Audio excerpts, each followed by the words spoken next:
Hello dear, आप लोग को वेलकम करता हूं बायो साइंस के एक नए वीडियो के साथ। माय डियर, आज का वीडियो नंबर 20वां है और आप सभी के लिए यूनिट नंबर 7 का आप लोग को पता है कि यूनिट नंबर 7 में डाइजेस्टिव सिस्टम के बारे में पढ़ना है। ठीक है, और यह क्वेश्चंस आपके बहुत इंपॉर्टेंट है आपके बायो साइंस में, एनाटॉमी फिजियोलॉजी में। ठीक है, तो जितने भी फर्स्ट ईयर है इस क्वेश्चन को अभी कंप्लीट कर लीजिए और मैं आपको स्टेप बाय स्टेप पढ़ाने वाला हूं जिससे एकदम समझ में आ जाएगा कि आखिर यह डाइजेस्टिव सिस्टम होता क्या है। समझ गए चीज़ों को।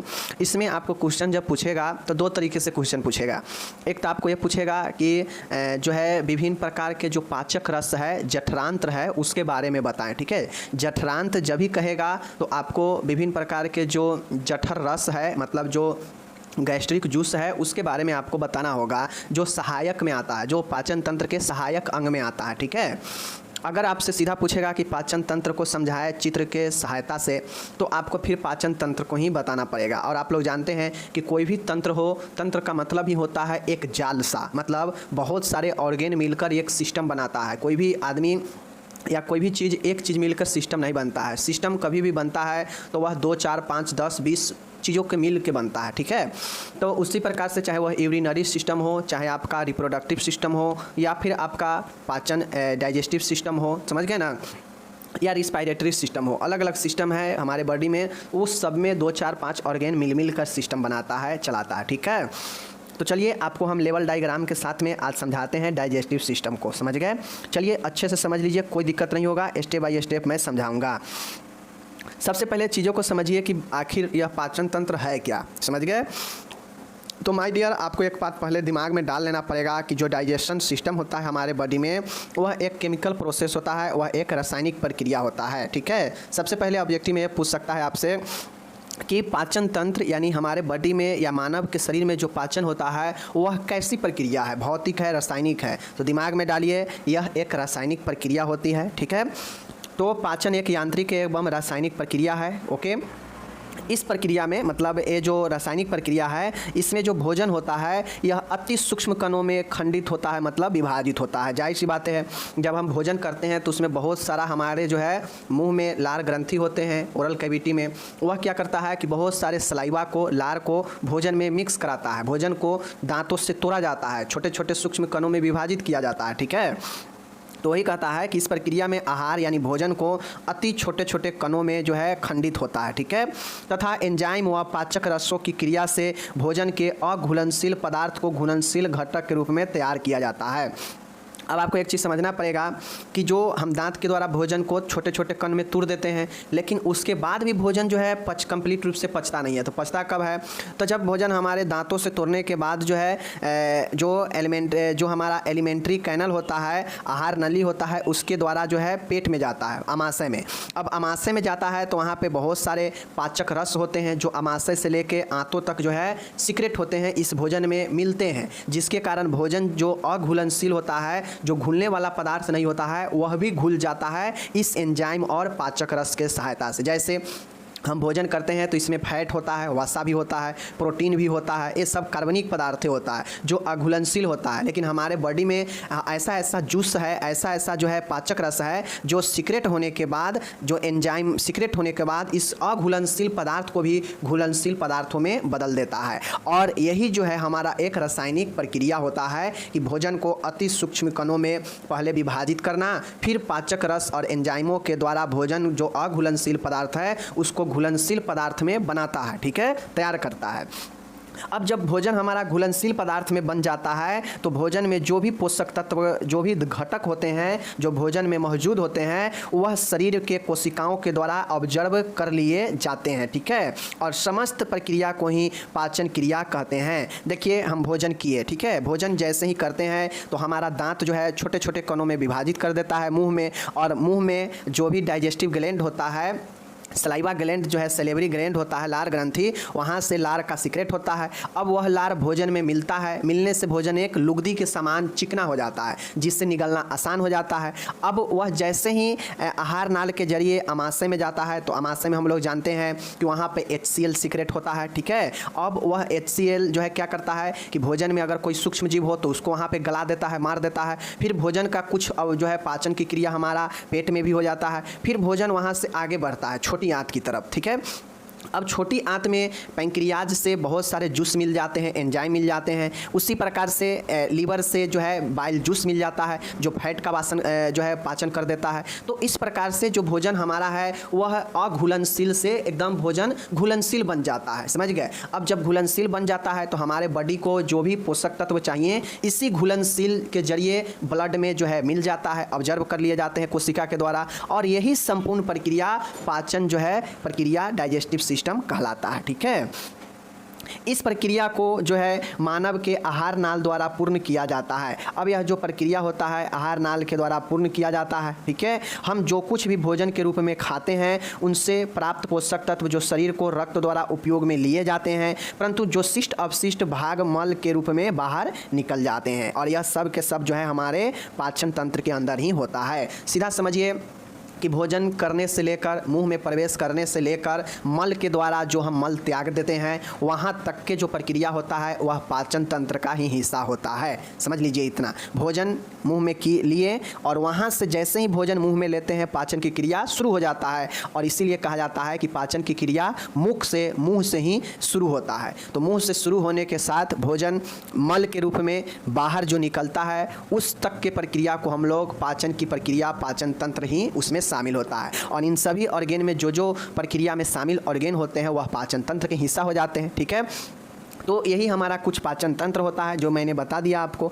अब हम लोग देखते हैं फिगर में कि कहाँ कौन से ऑर्गेन जो है पाचन तंत्र में हिस्सा लेता है। ठीक है, देख लीजिए, डाइजेस्टिव सिस्टम में हमारा मुंह से स्टार्ट होता है, तो यह हमारा माउथ हो गया, मुंह। ठीक है, मुंह में दांत भूमिका निभाता है। ठीक है, उसी प्रकार से टंगू भी भूमिका निभाता है, जीभ। उसी प्रकार से हमारा मुंह में दांत भी भूमिका, सलेवरी ग्लैंड भी भूमिका निभाता है। तो दांत में मुख्यतः 4 ऑर्गेन होते हैं जो भूमिका निभाते हैं, और चिक्स भी तो होता है, गाल भी तो जो है भोजन को जो है एक जगह पर रखने में मदद करता है। ठीक है ना, तो मुंह में 4 ऑर्गेन होते हैं। ठीक है, उसी प्रकार से बात किया जाए, ये हमारा क्या होता है, एसोफेगस है। ये हमारा नली होता है, भोजन का नली, जो क्या होता है ग्रसनी से जुड़ा होता है, इसे ग्रास नली बोलते हैं, इसोफेगस बोलते हैं। ठीक है, याद रखिएगा।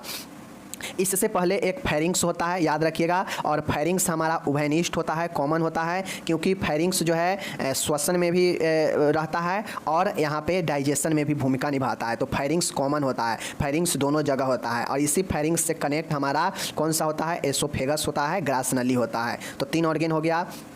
अब भोजन इस एसोफेगस जो है यह अमाशय से क्या होता है, जुड़ा होता है, जो क्या होता है हमारा यहाँ पे जो डायफ्राम होता है उसे क्रॉस करते हुए यह एसोफेगस आता है। ठीक है, और यह सीधा अमाशय से कनेक्ट रहता है। तो अमाशय से एसोफेगस कनेक्ट रहता है जिसमें भोजन आता है।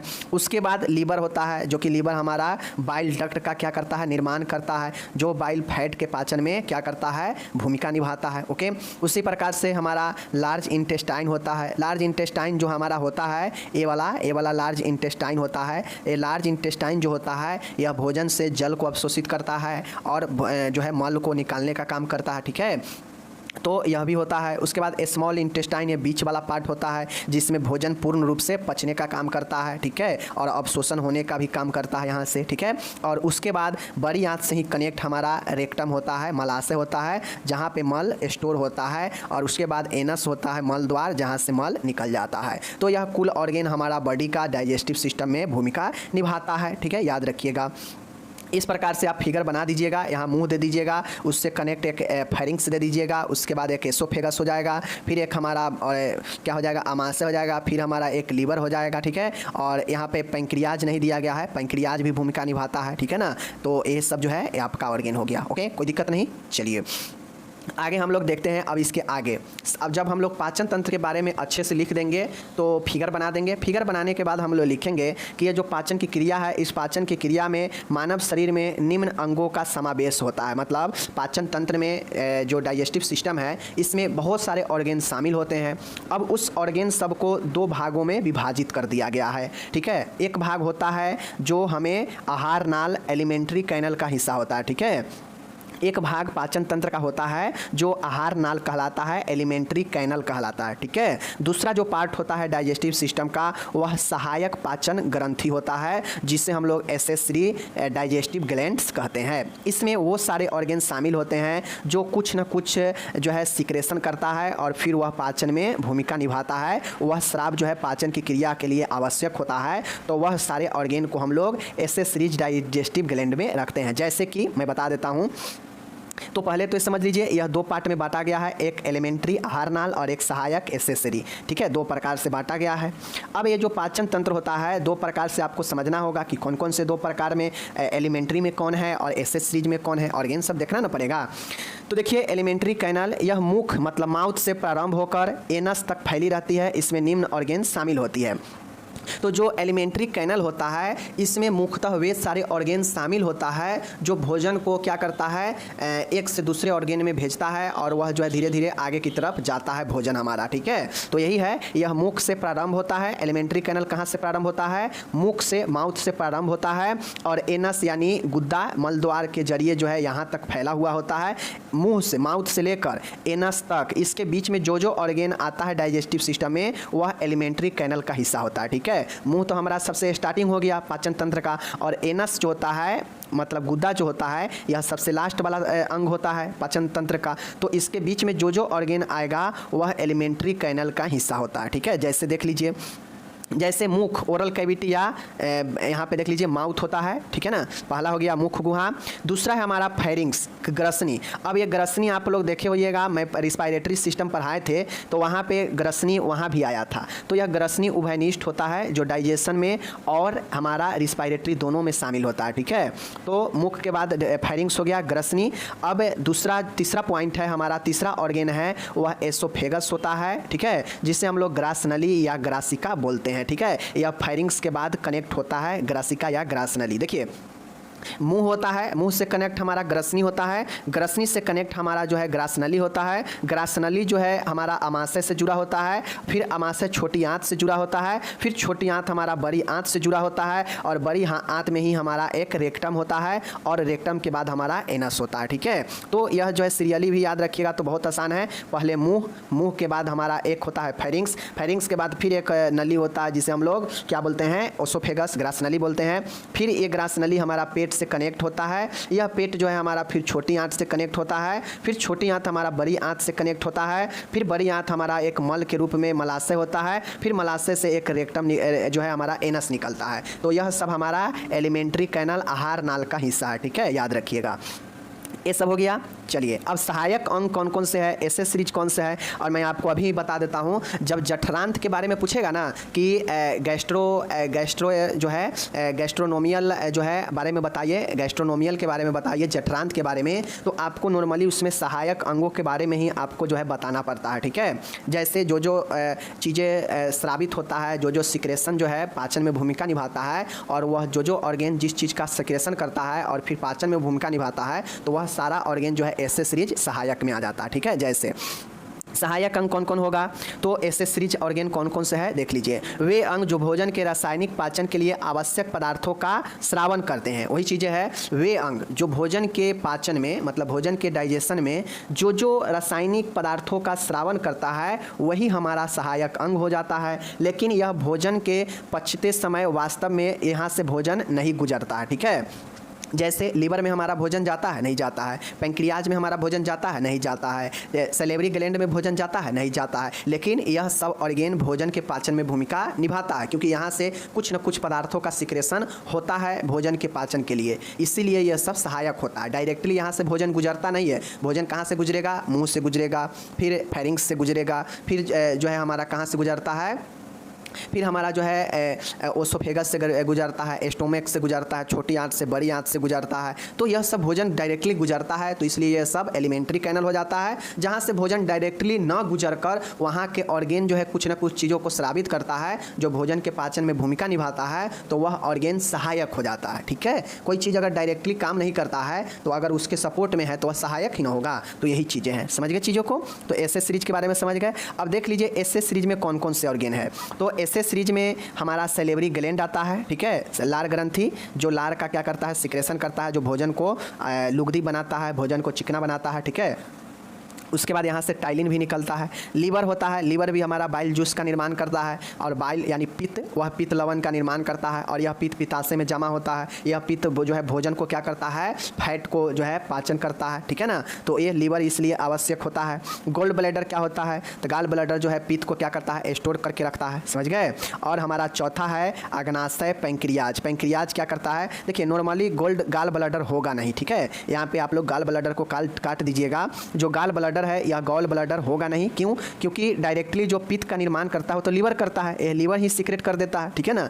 पित्त का रखने का जगह है जो हमारा स्टोर करने का, वह गाल ब्लैडर है। गाल ब्लैडर जो है सीक्रेट नहीं करता है, सीक्रेट कौन करता है, लीवर ही करता है, इसलिए गाल ब्लैडर इस अंग में नहीं होगा, ऐसे सीरीज में गाल ब्लैडर नहीं होगा, इसको ध्यान में रखिएगा, ठीक है। इसको हटा दीजिएगा यहाँ से, टाइप मिस्टेक्स हो गया, ठीक है। चौथा है हमारा, इसको तीसरा ही मानिए यहाँ पे, अग्नाशय पैंक्रियाज जो है पैंक्रियाटिक जूस का निर्माण करता है, ठीक है, जो भोजन के विभिन्न प्रकार के एंजाइम्स निकलते हैं भोजन के पाचन के लिए। तो यह तीन सैलिवरी ग्लैंड, लीवर और अग्नाशय, यह तीन इंपॉर्टेंट है ऐसे सीरीज ऑर्गेन के लिए, और यही हमारा जठरांत हो जाता है, ठीक है ना। अब चलिए हम लोग आपको बता देते हैं। अब देखिए मैं यहाँ पे एक चीज़ें बता देता हूँ आपको। अब देखिए हम लोग को सैलिवरी ग्लैंड डिटेल से पढ़ना है, पूछता है 5 नंबर में, ठीक है। लीवर के बारे में डिटेल से पढ़ना है, 5 नंबर में पूछा जाता है, 10 नंबर में भी पूछता है।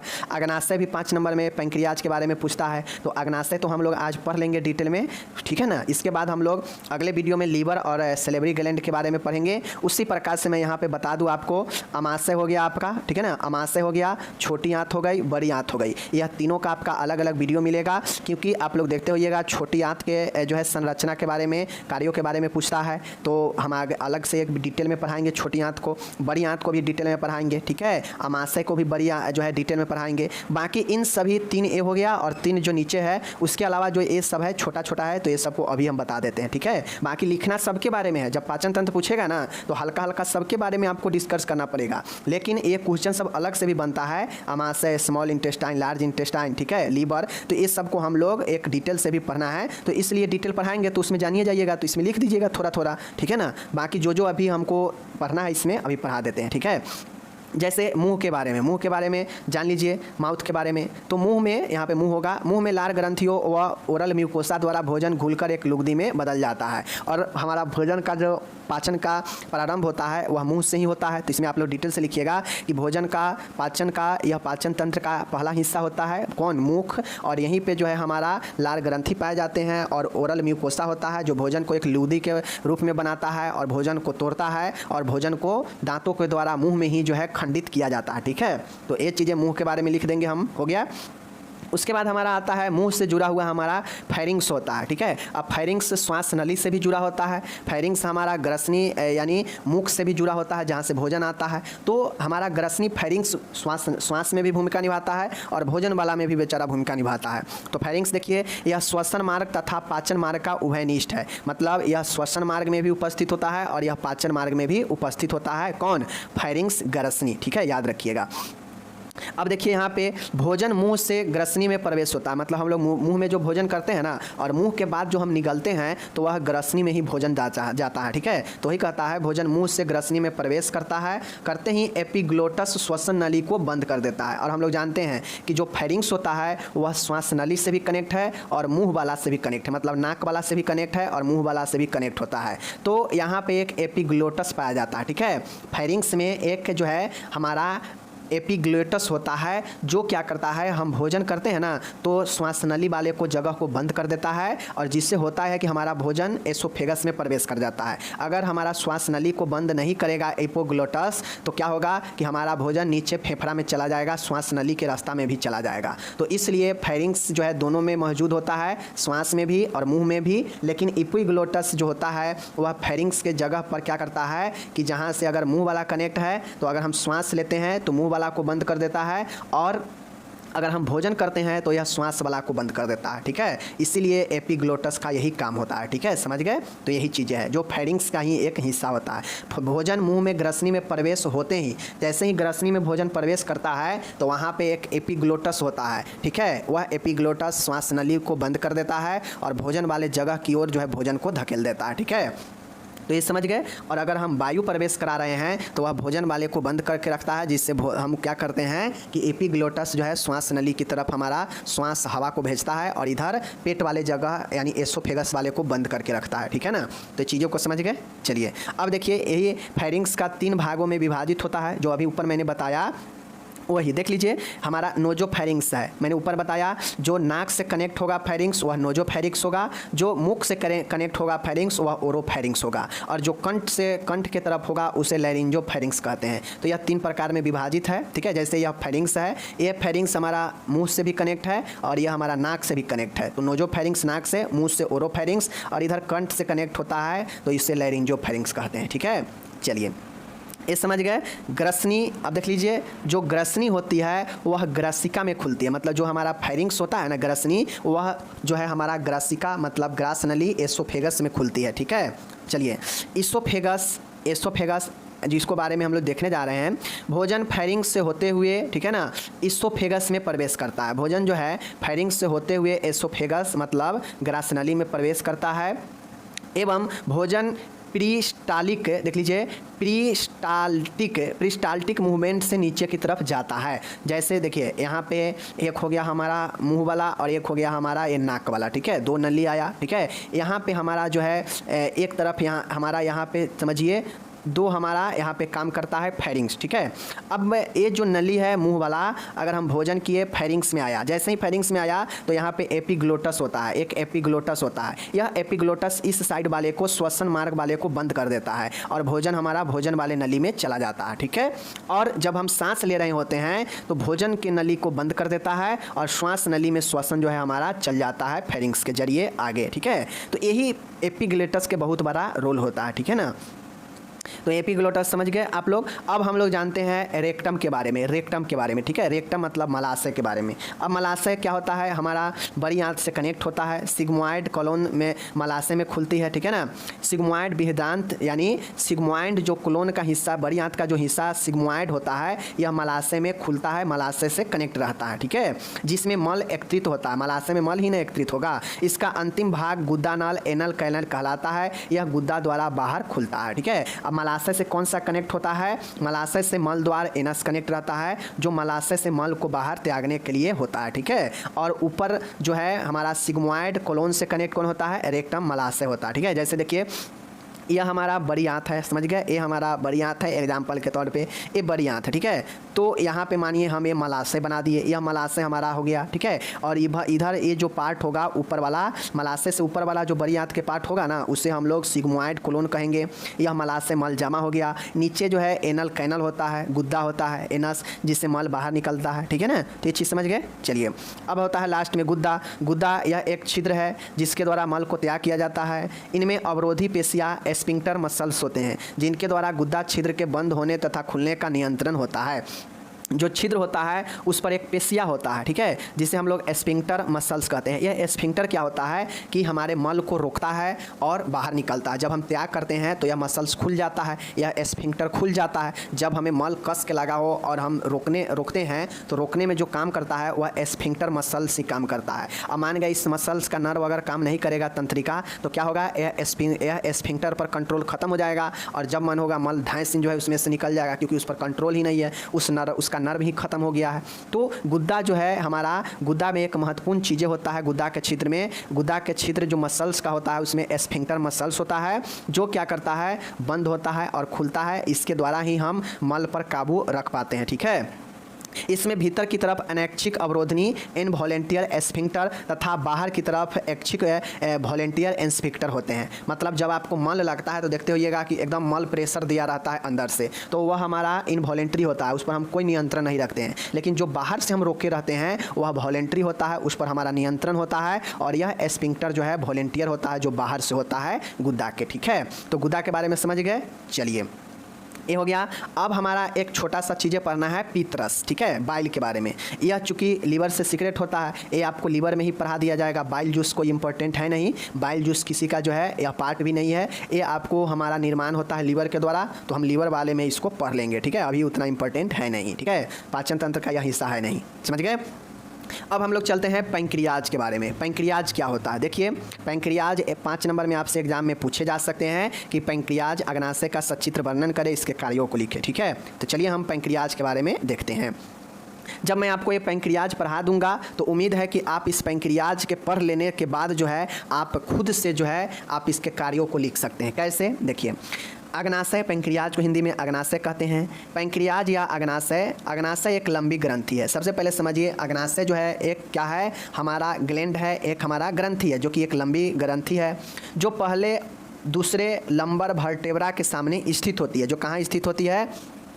जो हमारा उदर के नीचे, मतलब पेट के नीचे दूसरे और पहले और दूसरे जो लंबर वर्टेब्रा होता है उसके सामने स्थित होता है। ठीक है, आकार में यह एक तरफ से मोटी तथा दूसरी तरफ से पतली ग्रंथि होती है। इसके आकार की बात किया जाए तो एक साइड से यह मोटी होती है। मैं आपको चित्र नीचे दिखाऊंगा, टेंशन नहीं लीजिए, क्योंकि एग्जाम में जब आप अग्नाशय के बारे में बताएंगे तो चित्र भी बनाना पड़ेगा। ठीक है, आकार में यह एक तरफ से मोटी तथा दूसरी तरफ से पतली एक लंबी ग्रंथि होती है ये। ठीक है, अग्नाशय से एक विशेष प्रकार का रस निकलता है जिसे क्लोम रस, पैंक्रियाटिक जूस कहते हैं, और यही पैंक्रियाटिक जूस जो है हमारा पाचन में भूमिका निभाता है। इसीलिए इसे एसे सीरीज ऑर्गेन के अंतर्गत रखा गया है, सहायक पाचन ग्रंथि के अंतर्गत रखा गया है। ठीक है, तो समझ गए कि अग्नाशय से एक विशेष प्रकार का रस निकलता है जिसे क्लोम रस, पैंक्रियाटिक जूस कहते हैं। ओके, चलिए अब अग्नाशय का रचना देख लीजिए। अग्नाशय जो है लगभग 6 इंच लंबी होती है। चूँकि यह एक पतली लंबी संरचना है तो यह 6 इंच लंबी होती है। बात किया जाए इसकी मोटाई की, थिकनेस की, तो लगभग 1.5 इंच मोटी व चपटी यह होती है। तो आप लोग समझ लीजिए 1.5 इंच से ज़्यादा इसका मोटाई नहीं होगा और 6 से 10 इंच के बीच लंबी यह हो सकती है। ठीक है, तो अग्नाशय लगभग 6 इंच लंबी और 1.5 इंच मोटी चपटी होती है। ठीक है, इसका वजन की, वेट की बात किया जाए तो 70 से 90 ग्राम के बीच में इसका वजन होती है। तो वेट अगर पूछे तो 70 से 90 ग्राम के बीच में यह जो है इसका वेट होता है। ठीक है, अब बात किया जाए, पैंक्रियाज एक मिश्रित प्रकार की ग्रंथि है, मिक्स्ड ग्लैंड इसे कहा जाता है। ठीक है, इसके अंतःस्रावी कार्य, मतलब देख लीजिए, अब इसके कार्य के बारे में भी देख लीजिए।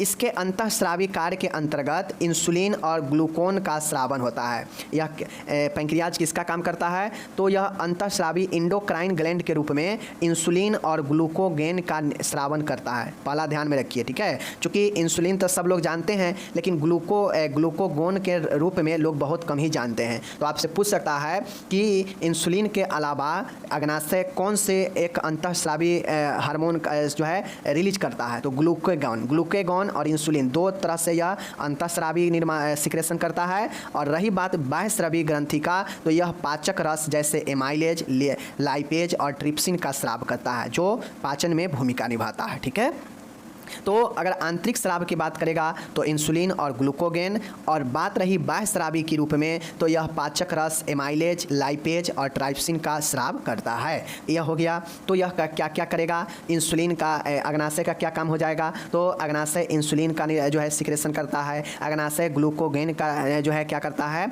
स्रावन करता है। यह अंतःस्रावी ग्रंथि के रूप में भी कार्य करता है, यह बाह्यस्रावी ग्रंथि के रूप में भी काम करता है, यह पाचक जो है रसों को स्रावन करता है, पाचक रस जैसे एमाइलेज, लाइपेज और ट्राइप्सिन का जो है सीक्रेट करता है। ठीक है, यह पाचन में भूमिका निभाता है, यह इंसुलिन के मात्रा को कंट्रोल करके रखता है। तो यह सब कार्य हो जाता है। इसके कार्यों को आप लिख दीजिएगा। ठीक है, अब कार्य कैसे लिखिएगा? तो अग्नाशय के यहाँ तक लिखने के बाद चित्र बनाइएगा। ये चित्र बनाइएगा बॉडी में कहाँ होता है? तो देख लीजिए, यह उदर के ठीक नीचे पहले दूसरे लंबर वर्टेब्रा के सामने होता है। तो देख सकते हैं एक ओर यह पटली है और दूसरी ओर यह क्या है? हमारा इसी प्रकार से जो है इसकी रचना होती है। तो आपको यह सब नहीं बनाना पड़ेगा चित्र में। चित्र में सिर्फ आप इतना बनाइएगा। मैं बता देता हूँ, चित्र में आप क्या बनाइएगा? सिर्फ इतना बनाइएगा। ठीक है, कम से कम आप ऐसे भी बनाकर आप बना दीजिएगा ना तो यह समझ जाएगा। सिर्फ इतना भी बना दीजिएगा और यह इसका मोटाई वाला भाग हेड हो गया, बीच वाला बॉडी और पूंछ वाला यह टेल हो जाता है। और इतना भी, और इसका नाम पैंक्रियाज दे दीजिएगा तो यह चित्र आपका समझ जाएगा एग्जामिनर जो कॉपी को चेक करेगा।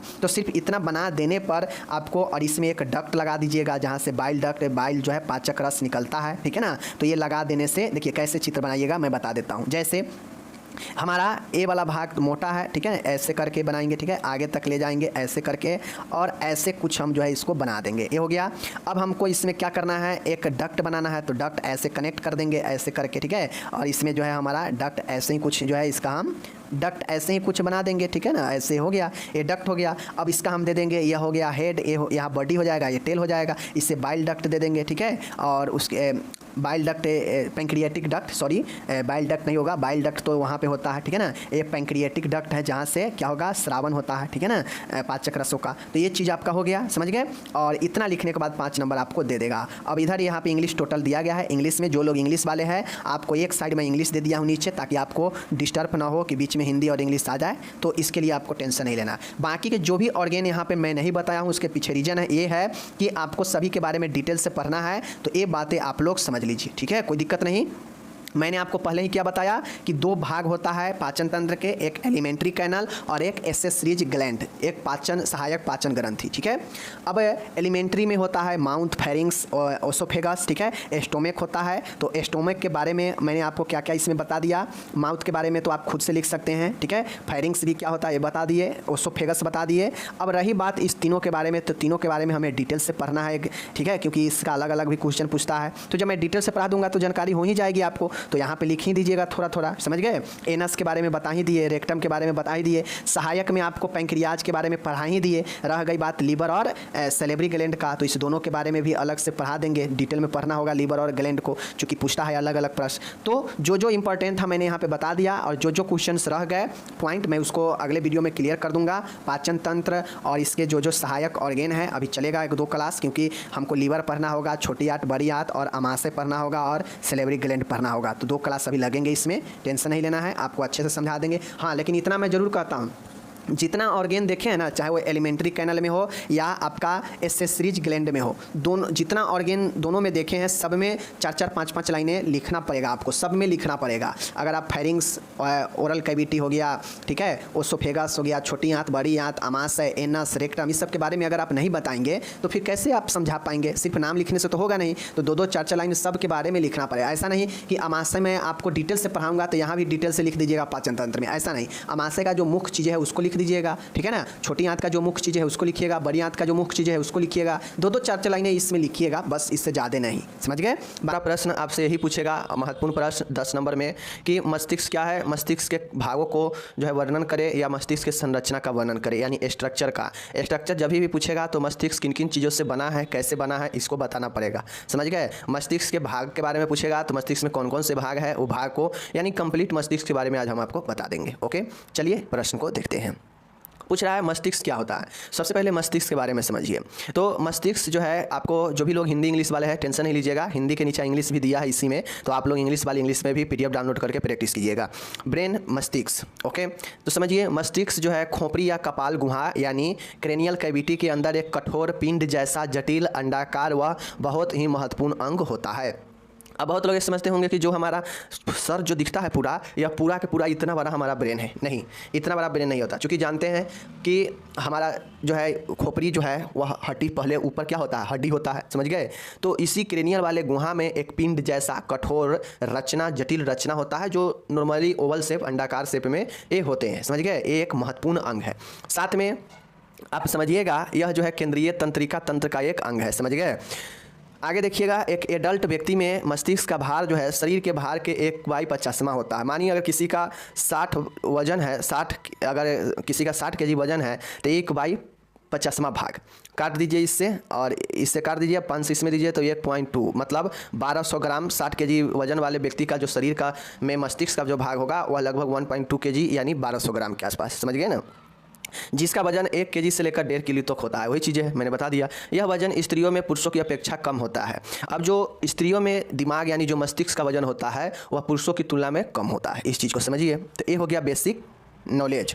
मस्तिष्क जो होता है वह मस्तिष्क का आवरण, जिसको हम लोग तनिका भी कहते हैं, या इंग्लिश में हम इसको मेनिंजिस कहते हैं, इस चीज़ से यह ढका होता है। अब आपको पता होना चाहिए, हमारा जो सिर है यह ऊपर से कपाल है, खोपड़ी है, हड्डी का रचना है, समझ गए। हड्डी के अंदर जो है हमारा एक दिमाग होता है, समझ गए, ये दिमाग होता है। लेकिन ये दिमाग को भी जो है लेयर प्रदान होता है, मेनिंजिलियो से ढका रहता है, समझ गए। पहले तो खोपड़ी इसको रक्षा करता है, फिर इसके अंदर एक मेनिंजिस होता है जिसको तनिका बोलते हैं, मस्तिष्क का आवरण बोलते हैं। तो इस जो है इसको ढक कर रखता है ब्रेन को, समझ गए। तो यही आवरण होता है। यह आवरण सुषुम्ना को भी ढकता है, और यही मेनिंजिस जो होता है स्पाइनल कॉर्ड को, मेरुदंड को भी क्या करता है, ढक ढक के रखता है, समझ गए। यानी मेनिंजिस तनिका जो होता है ब्रेन को भी और स्पाइनल दोनों को ढक के रखता है, समझ गए। ये तनिका, ये मेनिंजिस एक प्रकार की सुरक्षा झिल्लियाँ हैं, मेम्ब्रेन होती है जो मस्तिष्क को सुरक्षा प्रदान करती है। और ये जो झिल्लियाँ होती है, यह एक मेनिंजिस जो होती है यह सुरक्षा प्रदान करती है संक्रमणों से, चोटों से, समझ गए। और यही मस्तिष्क को सुरक्षित रखती है, इसीलिए इसे सुरक्षा झिल्लियाँ भी कहा जाता है। तो ये समझ गए, मस्तिष्क के आवरण को मस्तिष्क का आवरण यानी मेनिंजिस कहते हैं, समझ गए चीज़ों को, जिसको हिंदी में तनिका भी कहते हैं। ओके, अब यहाँ पे मस्तिष्क के फिगर देखिए आपके सामने में है, ये पूरा मस्तिष्क का संरचना है। अब आपको चीज़ों को समझना पड़ेगा माय डियर, इस चीज़ को आपको समझना पड़ेगा कि ये जो वाला भाग आप देख रहे हैं ना, ये वाला भाग देख रहे हैं, यह सब के सब जो है आपका क्या है, ये सब के जब सब जो है फोर ब्रेन है, समझ गए। क्या है? फोर ब्रेन है। इस चीज़ को समझिएगा, क्या है? फोर ब्रेन है, समझ गए ना। फोर ब्रेन मतलब अग्र मस्तिष्क, आगे का भाग, समझ गए। उसके बाद है, आप देखिएगा यहाँ पे एक अच्छा चीज़ें है, और इसी फोर ब्रेन में ही आपके क्या होते हैं, ध्यान देने वाली बातें होगा आपको, देखिएगा इसी फोर ब्रेन में आपको हाइपोथैलेमस और थैलेमस ग्लैंड का भी समायोजन होता है, इसी फोर ब्रेन के सेरेब्रम में, समझ गए, प्रमस्तिष्क में। प्रमस्तिष्क वाले क्षेत्र ही सबसे बड़ा क्षेत्र होता है मस्तिष्क का, उसी में हाइपोथैलेमस और थैलेमस ग्लैंड होते हैं, समझ गए। और यही देख लीजिए, खोपड़ी है, ऊपर से क्रेनियम होता है, और ये वाला जो भाग आप देख रहे हैं यह सेरेब्रम का भाग है, यह सबसे बड़ा भाग होता है। ओके ना, तो ये समझ गए, यह जो है सबसे बड़ा भाग क्या चीज़ का बनाता है, सेरेब्रम प्रमस्तिष्क का बनाता है। उसके वाला जो मध्य भाग होता है, ये हल्का सा जो है आपके इसके अंदर मध्य भाग बहुत छोटे में होता है, तो ये मिड ब्रेन हो गया। ओके, और लास्ट में हमारा एक होता है हिंड ब्रेन होता है, और ये जो हिंड ब्रेन होता है जिसे पश्च मस्तिष्क कहते हैं, इसमें पोन्स होता है, मेंडुला होता है और सेरिबेलम होता है, समझ गए। सेरिबेलम, ये वाला जो एरिया देख रहे हैं यह सेरिबेलम का है, समझ गए। उसके बाद रही बात मेंडुला ऑब्लंगेटा जो होता है, वह लंबी रस्सी के समान होता है, पूंछ के भांति, जो स्पाइनल कोड के जरिए स्पाइनल कोड से कनेक्ट होता है ब्रेन का भाग, वही मेंडुला ऑब्लंगेटा होता है। और पोन्स जो है यहाँ पे देख सकते हैं ये है, यानी कुल मिलाकर यह तीनों आपके हिडन ब्रेन, मतलब हिंड ब्रेन पश्च मस्तिष्क का भाग है। यह हो गया आपका मध्य मस्तिष्क यहाँ पे, और बाकी ये टोटल हो गया आपका क्या चीज़, फोर ब्रेन, समझ गए, अग्र मस्तिष्क। चीज़ें क्लियर है? चलिए, फिगर बनाना मैंडेटरी होगा एग्जाम में, तो फिगर मत भूलिएगा, समझ लीजिए, देख लीजिए, ये हो गया आपका। अब यहाँ पे देखिए, अब इस चीज़ को समझिए, तनिका यानी मेनिंजिस खोपड़ी के नीचे मस्तिष्क के ऊपर में निम्न प्रकार से 3 परतों में स्थित होता है। अब जो मेनिंजिस होता है ना, ये जो झिल्ली होता है जो मस्तिष्क को या स्पाइनल को सुरक्षा देता है, तो यह मेनिंजिस भी 3 लेयरों से जो है ढका होता है, ब्रेन को 3 लेयर में ढकता है, समझ गए। तो ये 3 लेयर में कैसे ढकता है देख लीजिए। पहला है ड्यूरामेटर, दृढ़ तनिका, नाम से यह स्पष्ट है, दृढ़ मतलब यह काफ़ी मजबूत कठोर होगा, इसलिए यह दृढ़ है, समझ गए ना। कपाल के ठीक नीचे मस्तिष्क की सबसे ऊपरी झिल्ली परत होती है। कपाल के नीचे मतलब समझ रहे हैं ना, जो क्रेनियम है, जो हड्डी का क्रेनियम है, उसके ठीक नीचे यह होता है, समझ गए। और मस्तिष्क के सबसे ऊपरी परत झिल्ली होता है, समझ गए, जो घने कठोर संयोजी ऊतकों से बनी होती है, इसे ही दृढ़ तनिका कहते हैं। अब मैंने आपको पहले ही बताया कि यह कठोर, घने और संयोजी ऊतक से बना है, इसीलिए इसे दृढ़ तनिका कहते हैं। चीज़ों को समझिएगा। इसी झिल्ली में क्या होते हैं, रक्त वाहिनी स्थित होते हैं, जो खोपड़ी की अंदरूनी परत की रक्तापूर्ति करते हैं। अब आपको समझना पड़ेगा, इसी ड्यूरामेटर में जो है, इसी झिल्ली में, चूंकि ब्रेन को ऊपर से झिल्ली ढका है, तो ब्रेन को तो ब्लड सर्कुलेशन चाहिए ना, तो ब्लड सर्कुलेशन जो है इसी में होता है, ड्यूरामेटर वाले में ही होता है, जो खोपड़ी के अंदरूनी परत को रक्त सप्लाई करता है। चीज़ों को समझ गए। तो दृढ़ तनिका क्या है, यह एक मजबूत जो है कठोर घने संयोजी ऊतक से बना एक तनिका है। यह मस्तिष्क के सबसे ऊपरी है और कपाल के ठीक नीचे होता है, समझ गए। यह इसमें रक्त वाहिनी स्थित होते हैं इस झिल्ली में, जो खोपड़ी के अंदरूनी परत को रक्तापूर्ति करता है। ओके, तो ये हो गया पहला आवरण के रूप में ड्यूरामेटर। दूसरा है आर्केनोइड मैटर। आर्केनोइड मैटर जो होता है, समझिए कि यह तंतु लचीले ऊतकों से बनी होती है, आवरण के बीच वाली परत झिल्ली के समान होती है। अब चूंकि यह मध्यम परत होगा, वह ऊपर वाला परत था, तो यह मध्य परत है। अब यह मध्य परत होने के साथ में ऊपर वाला जो कठोर था, दृढ़ था, यह काफ़ी लचीला ऊतक से बना होता है, और इसके बीच वाली परत यह झिल्ली का होता है, समझ गए। यह पतली कोमल होती है, बिल्कुल सही है। दृढ़ तनिका के ठीक नीचे होता है, चूंकि ऊपर में दृढ़ है तो बीच वाला होगा तो दृढ़ से ठीक नीचे ही ना होगा, तो ही चीज़ें हैं। मृदु के ठीक ऊपर स्थित होता है, और ये जो पिया मेटर होता है ना, मृदु तनिका ठीक ऊपर होता है, मतलब समझिए ऊपर में दृढ़, नीचे में मृदु, मतलब एकदम मृदु वाला, और बीच में जो होता है कोमल वाला होता है, समझ गए चीज़ों को। चलिए, जाल तनिका एवं नीचे वाली मृदु तनिका के बीच में जब आर्केनॉइड स्पेस रहता है जिसमें मेरुदंड भरा रहता है जो मेरु रज्जु एवं मस्तिष्क की आघातों से सुरक्षा करता है। अब होता यह है कि जो तनिका होता है जाल तनिका और उसके नीचे जो पिया मेटर है आगे आप लोग देखेंगे उसके बीच में एक फ्लूइड भरा होता है, सब आर्केनॉइड स्पेस उसको बोलते हैं। उसमें CSF द्रव भरा होता है जो मस्तिष्क को जो है विभिन्न प्रकार के आघातों से सुरक्षा करता है, चाहे वो मस्तिष्क में भरा होता है और स्पाइनल दोनों में जो है CSF भरा रहता है। कोई दिक्कत नहीं है, आगे चलते हैं। दोनों समझ गए। तीसरा है यहाँ पे देखिए मृदु तनिका, नाम सही है मृदु तनिका मतलब एकदम सॉफ्ट होगा, एकदम मृदु होगा। यह नीचे की सबसे नीचे तीसरी परत है जो मस्तिष्क के सभी मोरों यानी बल्ले को ढकती है और प्रत्येक मोर की दरार खांच के अंदर एक गहराई में पाई जाती है। अब मोर मतलब एक बल्ले, मस्तिष्क जो होता है एक बल्ले में होता है, एक मोर में होता है, समझ गया। जैसे मैं आपको बता देता हूँ,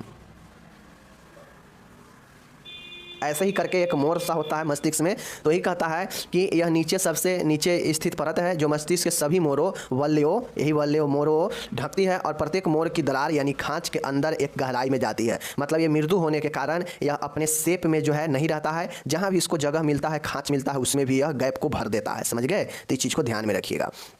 आगे देखिएगा, मृदु तनिका जो है स्पाइनल कॉर्ड व मस्तिष्क से सटी रहती है। मतलब जो मृदु तनिका होता है यह ब्रेन और स्पाइनल दोनों से सटा हुआ रहता है, जिसमें बहुत सारी रक्त वाहिनी हाईली वैस्कुलर स्थित रहता है, इसमें बहुत सारे रक्त वाहिनी भी रहता है, समझ गए। और यह झिल्ली अपने समीप स्पाइनल कॉर्ड की निरंतरता में रहती है। मतलब सीधा समझिए कि जो मृदु तनिका है काफ़ी ज़्यादा मृदु होता है और ये जो होता है यह ब्रेन और स्पाइनल के काफ़ी नज़दीक रहता है, समझ गए। और साथ में यह जो होता है जो भी ब्रेन का बल्ले होता है उस बल्ले के खाँचों में आसानी से यह प्रवेश कर जाता है और उसके गैप को क्या करता है, फिल कर देता है। इसमें बहुत सारे रक्त वाहिनियाँ स्थित होते हैं, समझ गए। तो इस चीज़ को ध्यान में रखिएगा। ओके, तो ये 3 झिल्ली हो गया, समझ गए। जैसे मानिए हमारा ये छोटा सा एक ब्रेन है मान लीजिए, तो इसमें 3 लेयर है, समझ गए। प्रथम लेयर हो जाएगा, ठीक है, ये प्रथम लेयर होगा ड्यूरा मेटर का, समझ गए। दूसरा लेयर होगा, देख लीजिए दूसरा लेयर है यहाँ पे आर्केनॉइड का, और तीसरा लेयर है हमारा पिया मेटर का, जो पिया मेटर ब्रेन के काफ़ी नज़दीक है और यह स्पाइनल के नज़दीक भी रहता है, समझ गए। और यह स्पाइनल में भी काफ़ी नज़दीक होता है क्योंकि यह तीनों में जो है स्पाइनल हो या ब्रेन हो दोनों को ढकने का यह काम करता है मेनिंजिस, इसलिए स्पाइनल में मृदु भी नज़दीक ही होगा और ब्रेन वाला में भी जो है यह नज़दीक ही होगा सबसे, क्योंकि यह निचला परत है, इसके बाद ब्रेन ही है या इसके बाद स्पाइनल ही होगा, समझ रहे हैं चीज़ों को। चलिए ये चीज़ों को समझ लिए। अब आता है हमारा ब्रेन आता है, तो चलिए ब्रेन के बारे में और जानते हैं थोड़ा सा, ठीक है ना। देखिए ब्रेन, एक वयस्क मनुष्य के ब्रेन का वजन शरीर के कुल वजन का 2% होता है। 2% कैसे होता है, जैसे 2% है और 60 kg वाला है, ओके, इसको काट दीजिए 2 पंचे 10, 5 से भाग दीजिए 6 को, कितना आता है उतना ही आएगा, समझ गए, जो ऊपर बताए थे। 2% होता है, इसका वजन लगभग नॉर्मल तौर पे माना जाता है 1300 से 1400 ग्राम, समझ गए। मस्तिष्क में केंद्रीय तंत्रिका तंत्र की हिस्सा है। मस्तिष्क जो है यह CNS, मैंने आपको पहले ही बताया CNS का यह भाग है, ओके। मस्तिष्क क्रेनियल गुहा में स्थित है, पता है, ऊपर पढ़ाए हैं। ह्यूमन ब्रेन में लगभग 10 बिलियन न्यूरॉन्स होते हैं, इस चीज़ को समझिएगा, बहुत इंपॉर्टेंट है। मस्तिष्क में निम्न भाग पाए जाते हैं। मस्तिष्क में कौन कौन भाग होते हैं, या यूँ कहा जाए तो इससे 3 भागों में बांटा गया है। 3 भाग कौन है, अभी ऊपर बता दिए हैं, पार्ट ऑफ ब्रेन। चलिए समझते हैं। पहला है फोरब्रेन। फोरब्रेन का मतलब होता है अग्र मस्तिष्क। अग्र मस्तिष्क का मतलब होता है कि आगे वाला मस्तिष्क, जिसमें सेरेब्रम, इसी को हम लोग प्रमस्तिष्क भी कहते हैं, सबसे बड़ा भाग होता है ये फोरब्रेन का। और इसी में एक होता है डाइंसेफेलॉन, समझ गए, डाइंसेफेलॉन, समझ गए। और इसी प्रमस्तिष्क में आपका हाइपोथैलेमस भी होता है, समझ गए। इसी सेरेब्रम में, इसी सेरेब्रम वाला भाग में आपके एक होता है हाइपोथैलेमस भी होता है और एक थैलेमस भी होता है, इस चीज़ को ध्यान में रखिएगा, ओके। तो इसीलिए इससे बड़ा कहा गया है। मिड ब्रेन में कोई भाग नहीं, बेचारा अकेले पड़ा रहता है, ठीक है, छोटा सा भाग ही होता है। हिंड ब्रेन है, पश्च मस्तिष्क है, तो इस पश्च मस्तिष्क वाले भाग में आप लोग को मैंने ऊपर बता दिया कि पोन्स होता है। सेरेबलम को अनुमस्तिष्क भी कहते हैं, सेरेबलम है, ध्यान दीजिएगा, ऊपर सेरेब्रम था, प्रमस्तिष्क, समझ गए, आगे वाला ब्रेन का भाग, लेकिन यह सेरेबेलम है, यह पश्च मस्तिष्क का भाग है जिसे अनुमस्तिष्क भी कहते हैं। और एक होता है मेंडुला ऑबलंगेटा। मेंडुला ऑबलंगेटा जो होता है यह आपके ब्रेन जो होता है ना, जैसे पीछे रीढ़ की हड्डी है हमारा गर्दन, तो ब्रेन का हिस्सा गर्दन से होते हुए पीछे रीढ़ की हड्डी में भी कनेक्ट रहता है, समझ गए। तो यही मेंडुला ऑबलंगेटा जो होता है आपके पूंछ के भांति नीचे की तरफ होता है और यह स्पाइनल कॉर्ड के साथ कनेक्ट रहता है, समझ गए, जिससे हमारे बॉडी को पूरा गति मिलता है, समझ गए। आगे चलिए, अब थोड़ा इसको डिटेल से भी देखना है। मस्तिष्क के 3 प्रमुख भाग या क्षेत्र है, अर्थात अग्र मस्तिष्क आगे वाला, मध्य मस्तिष्क बीच वाला, पश्च मस्तिष्क मतलब पीछे वाला, और बता दिया कि किसमें कौन सा ऑर्गन होता है, ओके। चलिए अग्र मस्तिष्क के बारे में आप लोग देखिए, अग्र मस्तिष्क होते क्या है, क्या क्या काम है इसका। यह मस्तिष्क मुख्य रूप से चिंतन का काम करता है।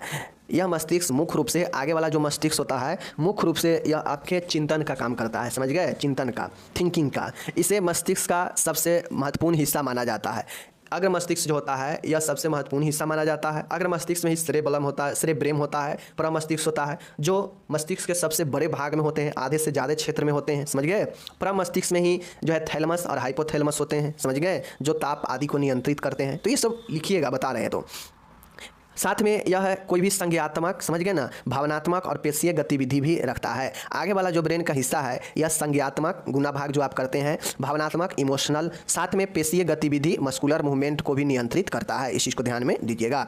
अग्र मस्तिष्क के अलग अलग क्षेत्र हैं जिसमें हम लोग सुनने का, गंध का, देखने का आदि चीज़ों का भी जो है हमें यहाँ से कंट्रोल होता है। तो अग्र मस्तिष्क महत्वपूर्ण भाग है। सुनना, श्रवण करना, गंध को पहचानना, देखना, बहुत सारी चीज़ें जिसको यहाँ से जितने भी संवेदी आपके अंग है वह सब के सब अग्र मस्तिष्क के द्वारा ही कंट्रोल में आते हैं, इसी भाग से, समझ गए। तो ये अग्र मस्तिष्क लिख दीजिएगा। अगर आपको लिखना हो तो और लिख दीजिएगा कि अग्र मस्तिष्क में ही सेरेबेलम होता है, जो मस्तिष्क के क्षेत्र के एक सबसे बड़ा हिस्सा माना जाता है, समझ गए, आधे से भी अधिक। इसी में हाइपोथैलेमस और थैलेमस भी होते हैं जो ताप आदि को नियंत्रण भी करते हैं पिट्यूटरी ग्लैंड के द्वारा, समझ गए। तो ये सब चीज़ें आप लोग लिख दीजिएगा और यह आपका फोर ब्रेन समाप्त हो गया। ओके, रही बात मध्य मस्तिष्क की, मिड ब्रेन का, तो मिड ब्रेन का क्या क्या रोल है देख लीजिए। मध्य मस्तिष्क आकार में अपेक्षाकृत छोटा होता है, बिल्कुल सही है, और यह पश्च मस्तिष्क को अग्र मस्तिष्क से जोड़ता है। मध्य मस्तिष्क जो होता है ना, यह बेचारा आकार में छोटा होता है, यह बीच में बैठा हुआ रहता है, जो मैंने फिगर में भी बताया। तो ये ऊपर वाला जितना ब्रेन का हिस्सा होता है यह पीछे वाला से बेचारा ये छोटे सा ही है, लेकिन यह मध्य में स्थित होता है। यह ऊपर वाला को नीचे वाला से कनेक्ट करता है, समझ गए। बीच वाला को ही काम होता है कि आगे वाला और अपने से पीछे वाला को जोड़ता है। कुछ विशेष अनैच्छिक क्रिया और दृश्य और श्रवण संवेदना से संबंधित कुछ तंत्रिका केंद्र यहाँ पाए जाते हैं। और मध्य मस्तिष्क जो होता है कुछ अनैच्छिक क्रिया, मतलब जो आपकी इच्छा से नहीं चलता है वैसा क्रिया, और साथ में कुछ दृश्य और कुछ श्रवण से संबंधित जो संवेदना होता है उसका केंद्रीय तंत्रिका तंत्र यहाँ पे पाया जाता है, समझ गए, मध्य मस्तिष्क में। ये हो गया मध्य मस्तिष्क का एक मध्य मस्तिष्क जो होता है यह जो है मस्तिष्क का एक बहुत महत्वपूर्ण हिस्सा है तो छोटा, जिसे रेटिकुलर एक्टिवेटिंग सिस्टम RAS के रूप में जाना जाता है, ठीक है। तो यहाँ पे आप लोग को पता होना चाहिए कि मध्य मस्तिष्क का एक महत्वपूर्ण हिस्सा है जिसे हम लोग रेटिकुलर एक्टिवेटिंग सिस्टम RAS के रूप में जानते हैं। हमारी उत्तेजना के लिए जिम्मेदार है। यह संवेदी आदानों को विनिमय करने में सतर्क और सक्रिय बनाता है। मस्तिष्क जो है यह जिसे रेटिकुलर एक्टिवेटिंग सिस्टम कहते हैं, मतलब जब हमारा एक्टिव होते हैं किसी काम को करने के लिए, उत्तेजना, क्रोध वगैरह जो आता है तो यहीं से जो है उसका एक्टिविटी होता है, यहीं से जिम्मेदार होता है। यह व्यक्ति को उत्तेजना को जो है करता है। साथ में यह संवेदी जो भी ऑर्गेन है उसके आदान प्रदान में विनिमय करता है और सतर्क व सक्रिय बनाता है कि कब क्या करना है, नहीं करना है, समझ गए ना। इसी भाग देख लीजिए, यहाँ पे इसी भाग थैलेमस और हाइपोथैलेमस भी जो है यहाँ पे ए वाला जो है गलत लिखा गया है, यहाँ पे नहीं होगा, ठीक है। ये अग्र भाग का, यह अग्र मस्तिष्क का होगा, समझ गए। तो ये आगे वाला में लिख लीजिएगा। ओके, चलिए दूसरा है, अब है हमारा तीसरा जो पार्ट है वो है पश्च मस्तिष्क, हिंड ब्रेन। हिंड ब्रेन जो होता है पश्च मस्तिष्क होता है और इसमें कौन कौन भाग होते हैं बता दिए हैं। पोन्स होता है, मेंडुला ऑब्लंगेटा होता है, सेरेबेलम होता है, समझ गए। चलिए इसके मुख्य घटक मेंडुला ऑब्लंगेटा, अनुमस्तिष्क जिसको सेरेबेलम बोलते हैं, और पोन्स होता है, यहाँ पे स्पष्ट दिया गया है, समझ गए। यही तीनों जो है बनाता है पीछे वाले मस्तिष्क को। मस्तिष्क का यह हिस्सा श्रवण, समझ गए। अब ये हिस्सा देख लीजिए, जो पीछे वाला हिस्सा है यह श्रवण, श्वसन मतलब समझ रहे हैं ना, सांस, हृदय गति, समझ गए, रक्तचाप जैसी बुनियादी जीवन सहायक गतिविधियों को नियंत्रित करता है। और यह वाला पीछे वाला मस्तिष्क काफ़ी ज़्यादा महत्वपूर्ण होता है क्योंकि यह क्या करता है, यह आपके श्वसन को, हृदय गति को, ब्लड प्रेशर को, इन सब चीज़ों को जो है यह क्या करता है, नियंत्रित करता है पश्च मस्तिष्क। तो देख लीजिए कितना महत्वपूर्ण है। यह शरीर के आसन और संतुलन को भी बनाए रखता है। यह आपके बॉडी को जो है स्टेबल और बैलेंस बना के भी रखता है और इसको नियंत्रण करता है। यह आपके गति को भी नियंत्रण करता है, आपके मूवमेंट को भी नियंत्रण करता है।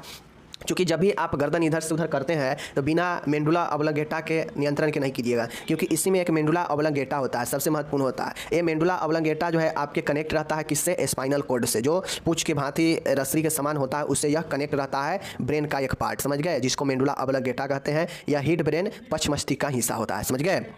अब यह यहाँ पे कनेक्ट होता है तो जितने भी बॉडी को मूवमेंट होता है, रिफ्लेक्स होता है, इसको जो है नियंत्रण करता है। यह हृदय गति को, श्वसन को भी नियंत्रण करता है, समझ गए। कौन, मेंडुला ऑब्लंगेटा, यानी यूँ कहा जाए तो पश्च मस्तिष्क। तो जितना जानकारी हो सके आप लोग लिखिएगा, समझ गए। सब चीज़ लिखाने से नहीं होता है, समझने से भी होता है। तो जो मैं बोलता हूँ वो आप सुनिए जरूर ध्यान से, तभी आप समझ पाएंगे और लिख पाएंगे। तो यहाँ पे हो गया आपका समापत, यहाँ पे हो गया आपका क्या चीज़, समापत हो गया। और ब्रेन के बारे में जितना डिटेल से हो गया यहाँ पे लिख दिए, फिगर बना दीजिएगा। आपका 10 नंबर में 7, 8, 9 नंबर जरूर मिल जाएंगे। ओके।